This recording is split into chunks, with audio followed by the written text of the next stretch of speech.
नमस्कार। आपने इतने प्यार से यहाँ मेरा स्वागत किया, इसके लिए दिल से आप सबको मैं धन्यवाद करता हूँ।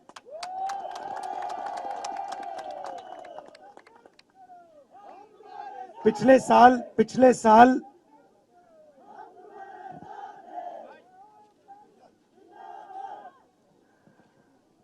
जैसे आपको मालूम है, देश में बीजेपी और आरएसएस के लोग नफरत फैला रहे हैं।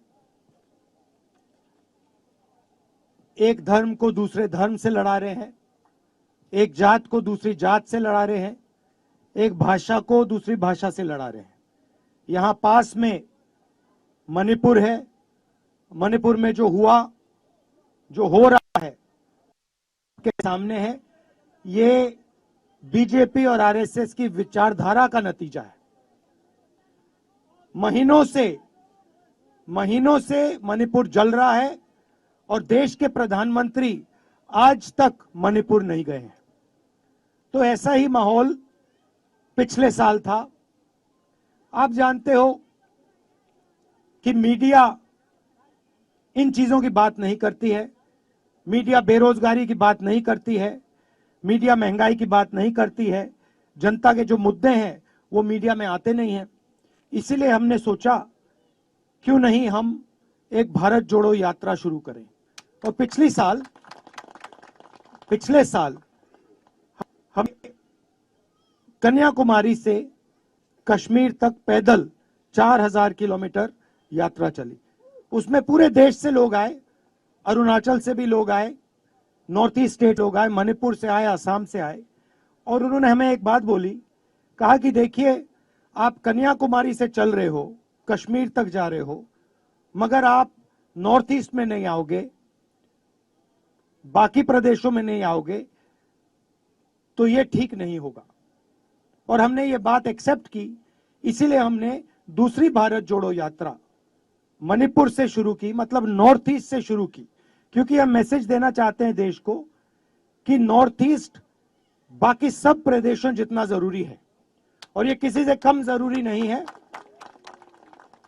तो इसलिए हमने ये यात्रा मणिपुर से शुरू की। उसके बाद असम गए, असम के बाद मणिपुर के बाद नागालैंड, नागालैंड के बाद असम, और अब हम अरुणाचल में आ रहे हैं।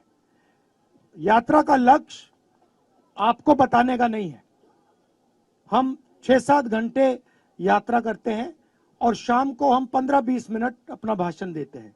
हम आपकी आवाज सुनना चाहते हैं, आपके दिल में जो है वो समझना चाहते हैं, आपके मुद्दे उठाना चाहते हैं। जैसे अभी मेरे पास बस में 4 अरुणाचल के युवा आए।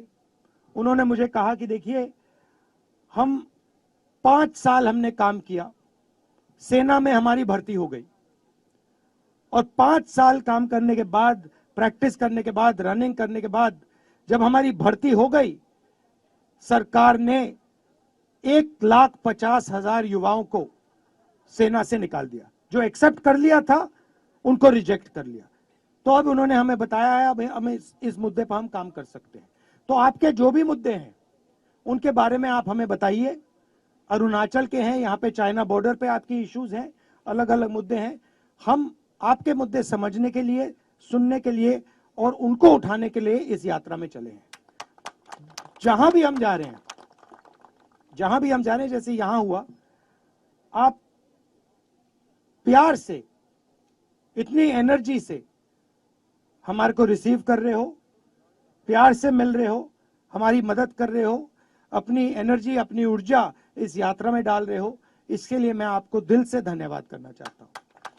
आखिरी बात आपसे कहना चाहता हूं कि हिंदुस्तान में बहुत सारे प्रदेश हैं, छोटे प्रदेश हैं, बड़े प्रदेश हैं, मगर मेरे लिए सारे के सारे प्रदेश एक जैसे हैं।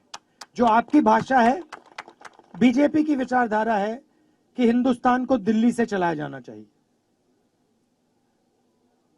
हिंदी भाषा पूरी देश में फैलनी चाहिए।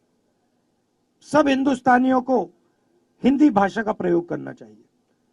हमारी विचारधारा है कि हिंदी की जगह है, मगर आपकी भाषा की भी जगह है। हिंदुस्तान की हिस्ट्री की जगह है, मगर अरुणाचल के इतिहास की, हिस्ट्री की, कल्चर की भी जगह है। और आपको स्टेट, आपका जो स्टेट है यहीं से चलना चाहिए, ना कि दिल्ली से। तो ये चाहते हैं कि जो आपकी जो हिस्ट्री है, आपकी जो भाषा है, आपके जीने का तरीका है, ये यात्रा उसकी रक्षा करने आई है, उसको बढ़ावा देने के लिए आई है।